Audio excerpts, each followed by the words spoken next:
The room smelled like bleach and iron. My blood soaked through the sheets as doctors shouted orders over the flat line of machines. And while I hovered on the edge of nothingness, my parents were clinking glasses at my sister's gala.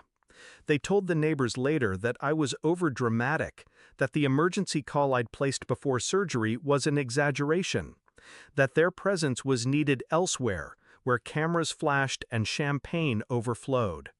I nearly died that night, and they didn't care. It wasn't the first time. Growing up, my sister was their sun. Everything revolved around her light. Ballet recitals, debate tournaments, the endless parties thrown in her name. Me? I was the shadow, the forgotten seat at the dinner table, the afterthought in family photos. I used to forgive it. I told myself they just didn't know better, that one day they'd see me, that one day I'd matter. But lying there, blood draining from my body, I understood the truth. They had seen me all along. They just didn't care. When I survived, I didn't rage. I didn't scream.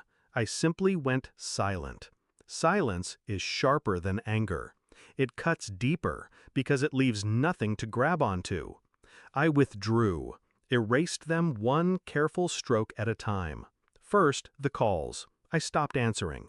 Then the visits. I moved apartments, changed addresses, left no trail. Finally, the accounts.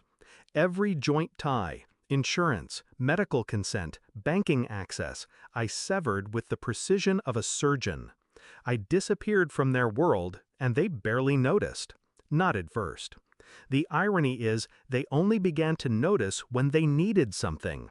Because my silence didn't just remove me, it removed what I carried. Access, leverage, security. I had always been the one who filled out the paperwork, who handled the details, who remembered the things they forgot. My sister was the showpiece. I was the scaffolding. Invisible, but essential. They had forgotten that scaffolding holds the weight, until it was gone. Their unraveling came quietly. It started with an insurance claim, denied because I'd removed my signature as guarantor. Then a medical bill, thousands left unpaid because the account froze when I severed access. And then the real blow. My father's chest collapsed one morning in the driveway. Cardiac arrest. Neighbors called me, the hospital called me, even my sister called me, her voice trembling. And I let the phone ring. I pictured them in the waiting room, clutching forms they couldn't process, staff asking for next of kin authorization. The blank stare when my father's insurance bounced back incomplete. All because the overdramatic child had quietly removed herself from the chain they assumed would always bind her.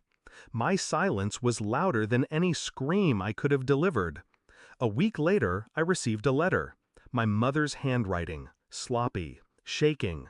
It didn't apologize. It begged. "We didn't know it was this serious. We thought you were fine. We need you. Please, we can't do this without you." I folded it neatly, slid it back into the envelope, tucked it into a drawer I never opened again. Because I wasn't overdramatic. I was invisible until they needed me. And now, they were the ones invisible to me. Here's the part they'll never say aloud.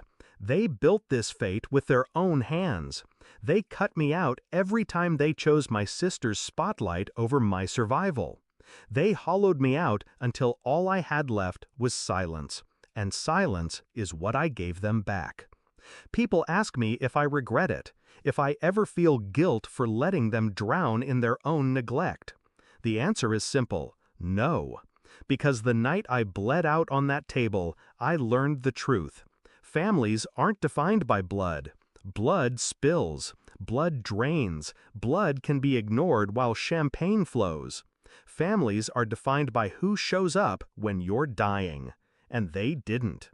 When their emergency came, I had a choice: to rush back into the role they'd carved for me, or to let them taste the emptiness they had left me in. I chose silence. And that silence was my revenge.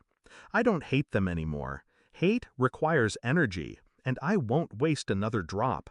What I feel is colder, cleaner, relief. Because when my phone stays silent, I know I've finally severed the chain that once bound me to their indifference. They taught me I was disposable. Now they've learned I'm gone. And that lesson, unlike me, will never leave them.